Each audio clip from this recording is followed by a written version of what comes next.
Today I have 2 Cornish hens. I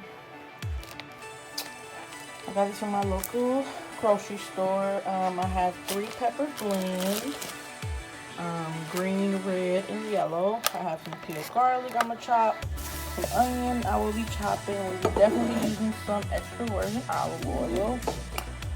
Also, my seasonings, I have some roasted garlic, rosemary, sea salt seasonings. And I got these from Marshall's. No, Ross.